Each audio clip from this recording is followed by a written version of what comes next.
5 minutes complete అయింది కదా! ఇప్పుడు మూత ఓపెన్ చేసి చూద్దాము. ఒకసారి మొత్తం అంతా కలుపుకున్న తర్వాత ఇప్పుడు నేను ఇందులోకి పన్నీర్ ముక్కలు వేసుకుంటున్నాను. చూసారు కదా! ఈ విధంగా కట్ చేసిన పన్నీర్ ముక్కలు వేసుకొని ఒకసారి కలుపుకొని మూత పెట్టుకొని ఇంకో 5 మినిట్స్ మగ్గనిద్దాము పన్నీర్ ముక్కల్ని.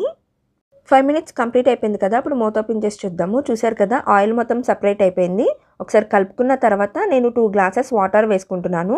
నేను 2 గ్లాసెస్ బాస్మతి రైస్ తీసుకున్నాను కాబట్టి 2 గ్లాసెస్ వాటర్ వేసుకుంటున్నాను. అలాగే రుచికి సరిపడ సాల్ట్ వేసుకుని ఒకసారి మొత్తం అంతా కూడా కలుపుకుంటున్నాను. అలాగే నేను ఇప్పుడు ఇందులోకి 2 గ్లాసెస్ బాస్మతి రైస్ వేసుకొని ఒకసారి కలుపుకొని మూత పెట్టుకొని ఒక 2 విజిల్స్ వస్తే సరిపోతుంది. ఎక్కువ విజిల్స్ రావాల్సిన అవసరం లేదు. 2 సరిపోతాయి. 2 విజిల్స్ కంప్లీట్ అయిపోయినాయి కదా! స్టవ్ కట్టేసి స్టీమ్ మొత్తం పోయిన తర్వాత మూత ఓపెన్ చేసి చూస్తున్నాను. చూసారు కదా ఎంత పొడి పొడిలాడుతూ చాలా బాగా వచ్చింది. అంతేనండి, సింపుల్ అండ్ ఈజీ డాబా స్టైల్ పన్నీర్ బిర్యానీ రెడీ అయిపోయింది. ఒకసారి ఇలా ట్రై చేసి చూడండి, మీకు డెఫినెట్గా నచ్చుతుంది.